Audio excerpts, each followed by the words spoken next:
President Bola Ahmed Tinubu has approved the cancellation of a staggering 5.57 trillion naira and $1.42 billion debt in legacy debts owed by the Nigerian National Petroleum Company Limited (NNPC) to the Federation account.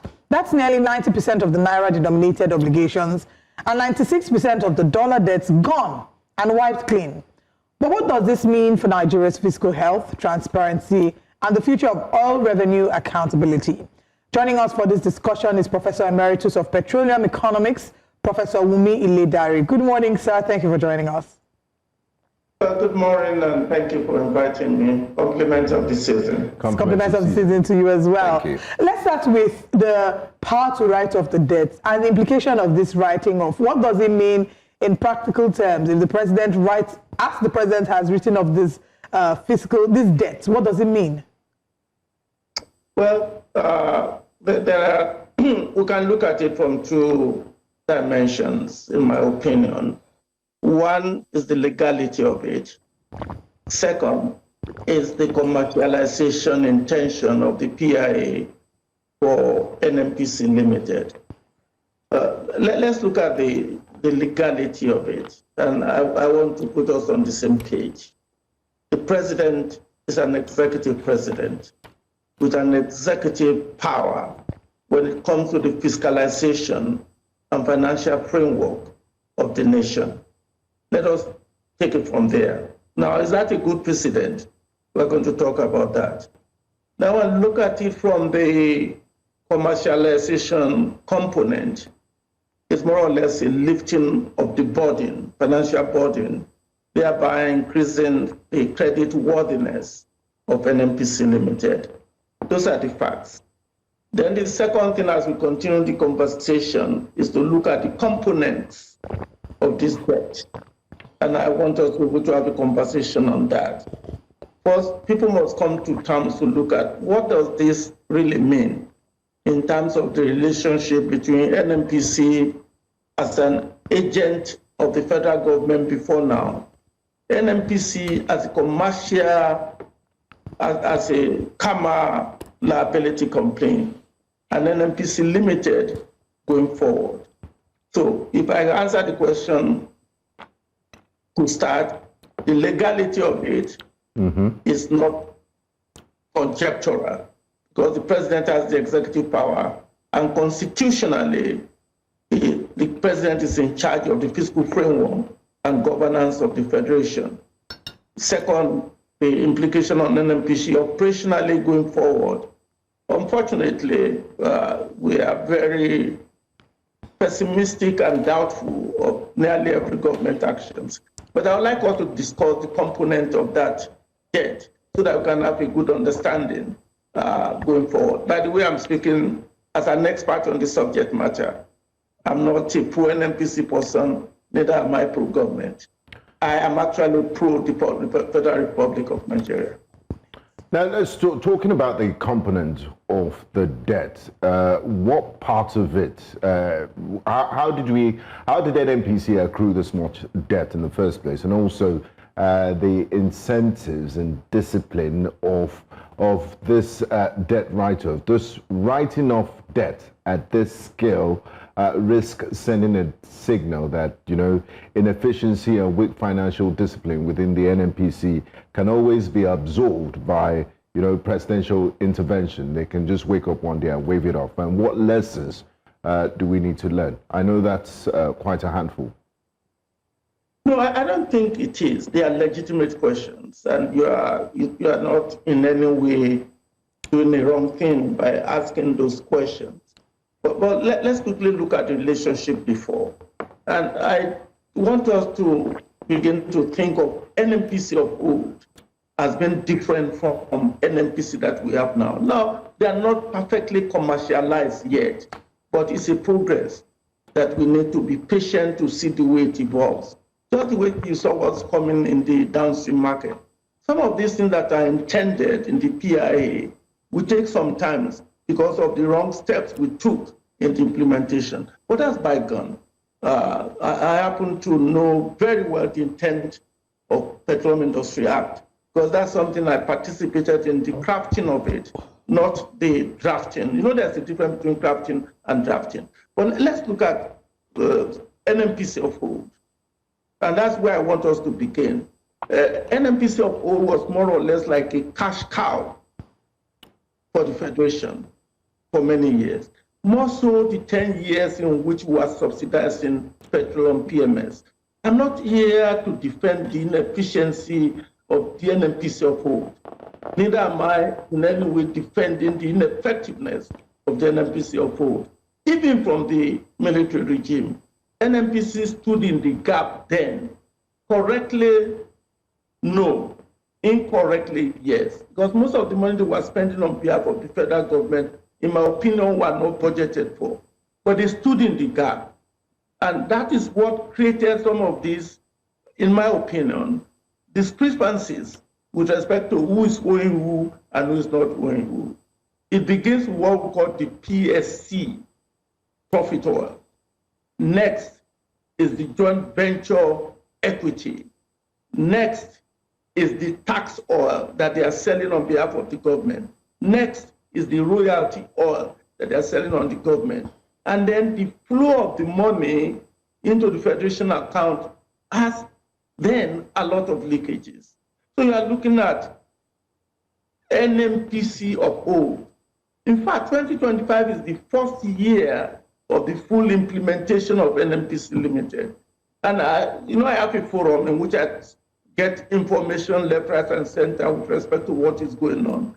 And you discover that the new NNPC has accountability and transparency guardrails with the board of directors.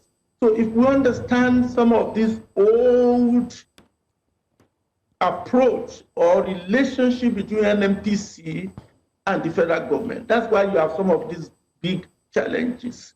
And that's the same thing with so many of those federal agencies that are generating money. But in my opinion, because of the PIA, NNPC Limited of today has an accountability guardrail. As long as the Federal Executive Council begin to understand their limitation when it comes to the money that flows into NNPC through the taxation system, through the fiscal framework, and then they are able also to be competently responsible to monitoring it. But you cannot think of NNPC Limited today the way you used to think about NNPC of old, which literally was more or less a cash cow of the federal government then. Okay, Professor, we've said a lot. We've talked about the legality, why it is commendable, and you've also mentioned that you're not really speaking for NNPC, neither are you speaking for the government. But for the benefit of those who are watching us now, they're very just key questions that Nigerians are worried about, because usually when you see this make the headlines, the first thing the Nigerians think about is, oh, they're spending money. NNPC, there's a missing 210 trillion naira that has not been accounted for, and here the president is writing off. How far? Why? Because we have a debt burden of about 150-something trillion naira. So my question to you is, can you help us and help the viewers as well, most importantly, to understand what is meant by legacy debt? I don't understand, it's not something that started today. And then the benefits of writing this legacy debt off. What does it do for the NNPCL, Nigeria's petroleum sector, and Nigerians? Again, excellent question and legitimate. What happened with legacy debt, even if you go into Petroleum Industry Act section 54, I think, there's that conversation of legacy debt. Those are money that you hold for a long period of time that you are not, the current people are not necessarily the one who hold the money. And they are probably debt that, to a large extent, it's just like your father passing on and owing a lot of money. 1 generation, 2 generations, 3 generations, and the likelihood of ever getting it back becomes difficult. That's my understanding of legacy debt. And some of these debt were transferred to NNPC Limited, so that some of their assets were transferred. And this one has to do with federation money that NNPC is collecting on behalf of the government. That's my understanding. And then, and again, I'm going to use an analogy to try to explain this to our viewers. One, two spouses, husband and wife. One owns the asset. The other one is the one collecting the money on behalf of the principal asset owners. Unfortunately, the asset owners is actually telling the spouse to spend a lot of money on his behalf. At times, some of this money are not properly accounted for, even by the person asking the spouse to spend the money. And every time the spouse then collects money from their principal asset, the first thing they try to do is to deduct part of the money that they have spent on behalf of the principal. And this money began to diminish and diminish and diminish. And then when the time comes, another set of people who are actually taking hold of the asset came on board, like the governors, the senators, and then they want to go back to see what has happened in between the money the NNPC is spending on behalf of the government and the spouse is spending on behalf of the other spouse, and they're trying to rectify it. The person, children came, and they are now going back to look at those books. That's my understanding, and that's why I want Nigerians to see whether this idea of clearing the book with the new dispensation and the fact that the government is never going to ask NNPC to spend money on their behalf, we cease and we can have a clean slate. In fact, there are some understanding from what I got that even some of these debts that have been said are wiped out are probably incorrect reporting. It may be after a forgiveness of penalty due because NNPC has not been able to pay the royalty on time because of the burden that they are carrying on behalf of the Federation. And that's why we need to at times take some of this reporting. I've dedicated myself to correct some of the reporting. I'm not paid by anybody. Correct some of this reporting that are not in alignment with what the PIA intended. You owe the government money, and the government put penalty on you, and the government put interest on you, and the government now says, okay, I'm going to let go of that penalty, I'm going to let go of that interest, and then you will still pay me what you owe me. Even here in the United States, it is done. When you don't pay your taxes on time, and the government slams you with interest and slams you with penalty, in negotiating the payment of your debt, the government can say, okay, I forgive you the penalty and I forgive you the interest. I'm a little bit disconcerted with the way we take some of this reporting from some of these journalists literally. That's anytime I say something for the papers, I write it so that I don't misquote. I am not misquoted. And let me say that I'm explaining this purely from an expert position, not because I'm saying that NNPC is sufficient or inefficient. Personally, I think they can do better with what the PIA intended. But they cannot continue to carry some of this legacy debt. Exactly, what leads me to my next question. You said we cannot continue to carry on some of these legacy debts. With the PIA, are there guardrails that ensure that we do not find ourselves back in this situation in another 1-2 years? And also for those who interpret the president writing this off to mean Nigeria is debt-free, can you please clarify that for them? Debt-free for who? How can Nigeria be debt-free when they borrow some money to fund PMS, free B for many years? And even some of the things they are doing with the shortfall in revenue, even the current budget is how many percentage deficit. That's what I see with some of these journalists.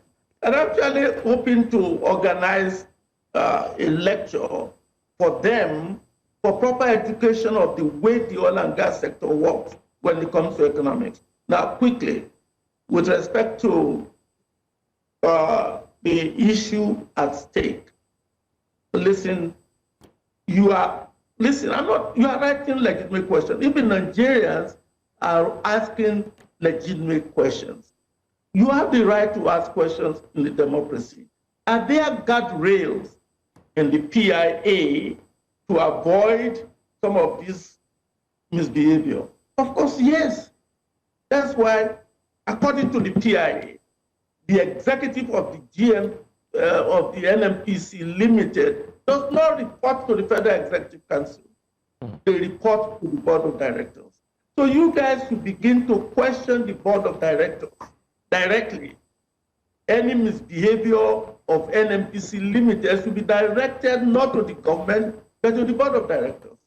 Second, you guys should be asking the executive and the National Assembly to begin to implement the PIA in a non-selective manner. Yes, the president has some power, but the execution of the power in the PIA must not be selective. For example, the Nigerian Upstream Regulatory Petroleum Commission, they just have a new executive. Who is the Board of Director chair that she's reporting to? None.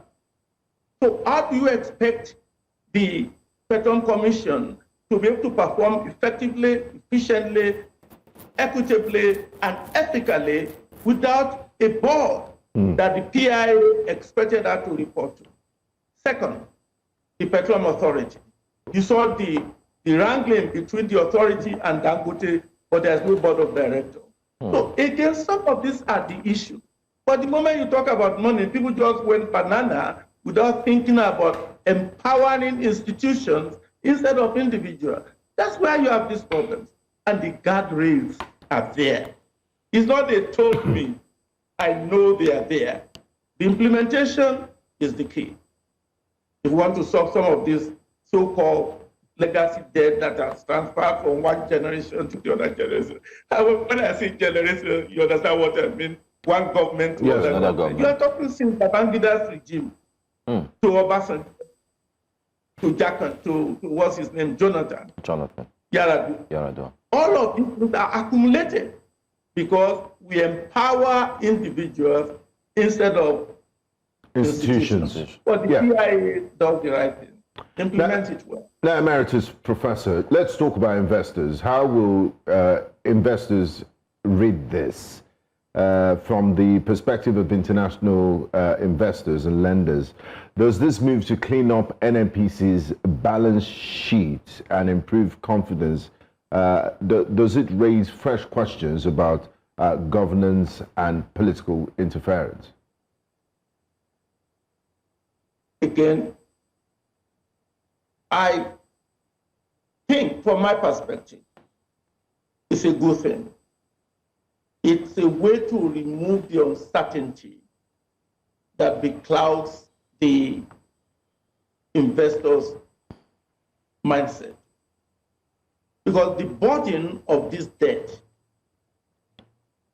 whether it is conjectural or not, because there are questions, who is actually owing who, if you do the book correctly? Is the federation that is owing NNPC or NNPC that's actually owing the federation? But let's clear the situation. We've been there before, and I'm going to answer your question. Remember when Obasanjo got forgiveness of Nigerian debt several years ago? Paris Club, yes. The Paris Club. Remember that? Yeah. Why did we go back to owe so much money? Governance. The problem of Nigeria is not geology. When it comes to the oil and gas sector, the problem of Nigeria is not geology. The problem of Nigeria is governance. And we have a governance instrument that if what the president has just done for giving some of these, not entire debt as people are saying it, there's some of the penalty interest and some legacy debt. But NNPC, from the financial report they submitted, show the effort they are making to be transparent, accountable, and responsible. And as a result of that, you could even see the new thinking of inviting some people to participate in the joint venture so as to be able to limit the burden of finding money to develop the abandoned assets. So the investor will look at this and say, wow, NNPC Limited is now probably a company you can do business with, either as a joint venture partner or as a contract, like risk contract service, PSC, as it's stipulated in the PIA. The PIA is written in such a way that it is dynamic. So I look at it as a positive step. But going forward, there must be consistency. There must be policy consistency, implementation consistency, and obedience to the law. I call it the rule of law. That's the biggest challenge in Nigeria. Even people in your constituency, they drive in Abuja without traffic light. That's why I don't drive in Abuja when I'm there. No, people will see that light and go. And the government cannot continually disobey the law they sign and expect investors to react positively. But with this action and governance structure in place implemented, and even, forgive me if I say it, the president himself beginning to think in terms of having a driver, a real driver, a present driver for the oil and gas sector, which begins with substantive Minister of Petroleum. I know we've not had good experience with Desiani, but that's not the reason not to follow the law. The PIA expects a minister to be in charge, accountable to the National Assembly and accountable to the people. I just don't see how the president of Nigeria can hold a cabinet position and expect the sector to deliver. He needs a substantive, somebody to be held accountable for a misbehavior in the oil and gas sector. It's not to hold the president accountable if the oil and gas sector is not delivering. I will encourage him to do that. Otherwise, we are going to be back in square one if there's nobody in charge. Right. I mean, this is a conversation that we've had over and over again on this show about why it is that the president has to invariably be also the Minister of Petroleum. And from what I hear you say, if I hear you correctly, you're advocating for the president to have another minister that handles that so he can hold that person to account. Now, beyond the writing off of the debt, which you say is a step in the right direction, but more actions must be sustained, what other key structural reforms must happen to strengthen our petroleum sector and to ensure that we get closer towards transparency and accountability? I must mention that the Nigerian National Petroleum Company Limited and 12 other ministries, departments, and agencies of the federal government recorded 0 in the Ethics and Integrity Compliance Scorecard of the Independent Corrupt Practices and Other Related Offences Commission. This was a few days ago, very recently. So what structural reforms do we need to see to ensure that we achieve accountability, transparency within the NNPCL, and growth in Nigeria's petroleum sector? Excellent question. And I beyond repeating myself, the number one thing the Nigerian government needs to begin to do is to drive policy with an institutional power, not personality. And I see that happening now. And I've written about this new appointment for the authority and the Petroleum Commission. They must not be personality driven. They must be institutionally driven. That's number one thing. It requires a change of mindset. Second, leaders must not be transactional. They must be transformational. In that case, they don't micromanage. They are visionary and they share their vision with workers. Now, I have a problem with professionals because if you actually look at politicians appointed, they have not much power except on the paper. But the professionals are the ones that need to stand in the gap, follow the professional laws. It's called efficiency, effectiveness, ethics, and equity. Third, the rule of law. Once you follow the rule of law, things will fall into pleasant places. It works everywhere. To me, I'm in the United States right now, and some of the issues you could see going on in the US is testing institutional power against personal power. And at the end, the institutional power will survive. When it comes to the oil and gas sector, there must be engagement. There must be thorough engagement. Whoever you are dealing with, if you have the same understanding as you do, conversation becomes a lot easier. And finally, and I think I've said it before on this show, there are three important components in every economy. One, academia. Two, government. Three, industry. The three of them must continue to interact, and the link between government and the industry is the academia.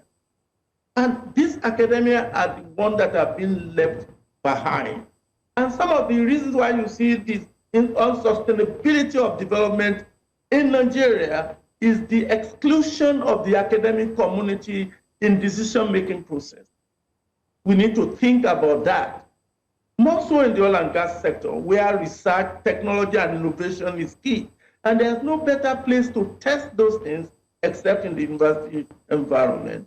And finally, if I'm advising the government and the industry, all right, never go into doing anything without having an intellectual in your presence who will tell you what ought to be before you pragmatize. Even in your family, you must know what ought to do before you pragmatize. Otherwise, your pragmatism will result in nothing. This would be my suggestion for the oil and gas sector. The president must let go of the ministerial position. And by the way, I've never told you he's the Minister of Petroleum. Has he? Thank you so much. Thank you so much. The President of Nigeria call himself the Minister of Petroleum? No, not at all. Not at all. Because he's not better. How can a president be calling himself a cabinet position leader? Thank you so much. Thank you so much, Professor Emeritus of Petroleum Economics, Professor Wunmi Iledare. Thanks for joining us in this very enriching and important conversation this morning. We do appreciate your time and insight. Thank you. Thank you. Thank you. I never call myself a lecturer. A professor cannot be calling himself lecturer. Absolutely. Cannot be calling himself minister. Enjoy your day.